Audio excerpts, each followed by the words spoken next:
¿Qué trabajos precisan de estas medidas preventivas?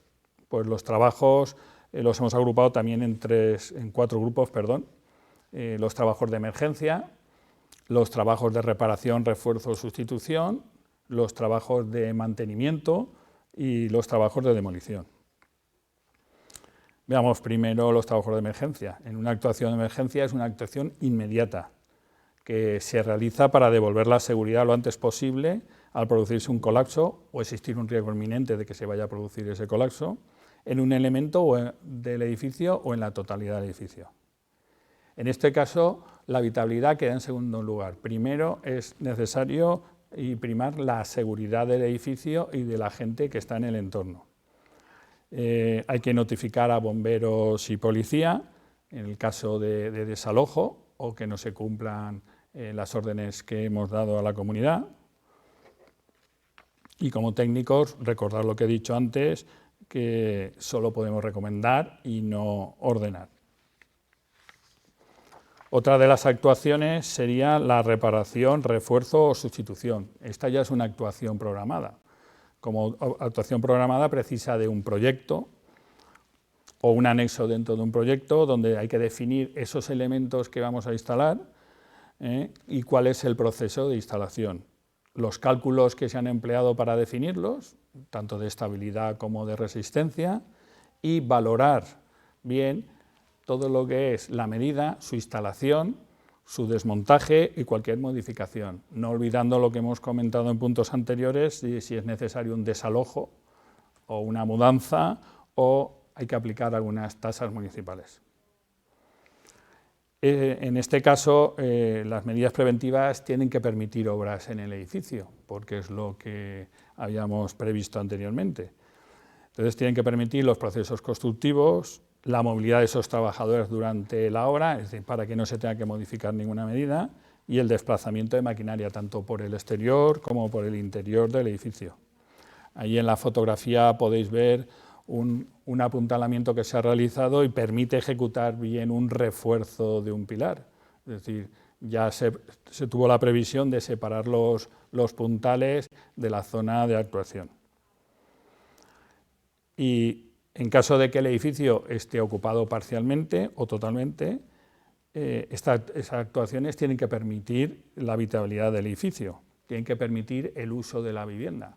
Si programamos, por ejemplo, un apuntalamiento y quedan inutilizadas las cocinas y los cuartos de baño, ese edificio ya no sería habitable y, por lo tanto, habría que desalojarlo.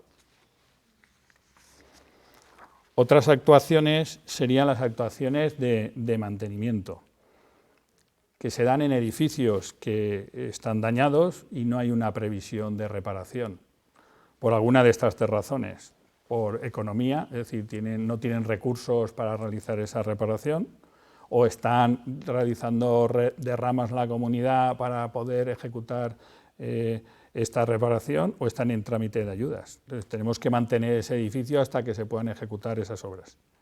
O para edificios que están fuera de ordenación. El ayuntamiento no nos va a permitir realizar trabajos de reparación, y lo que hay que hacer es mantener el edificio hasta que se ejecute su demolición.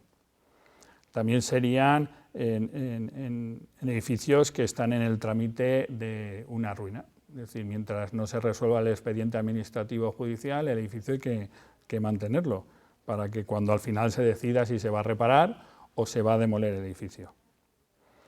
Las características de estas medidas, en el caso de que sean primeras medidas, tienen que permitir las futuras reparaciones o mantenimientos que hay que realizar.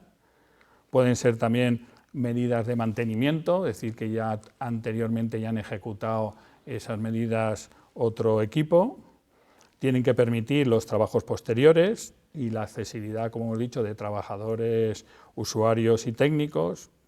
Tienen que ser económicas y sencillas de mantener, y en el caso de una ruina o una previsión de demolición, estas medidas tienen que ser con materiales desechables, porque lo más seguro es que durante la demolición no se podrán recuperar.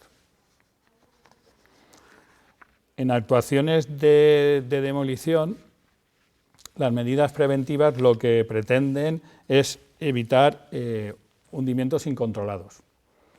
Es decir, antes de la demolición, para que no afecten a los vecinos o a la vía pública, y durante los trabajos de demolición, que ya impondremos unas medidas de seguridad para que no afecte ni a viandantes ni a la circulación.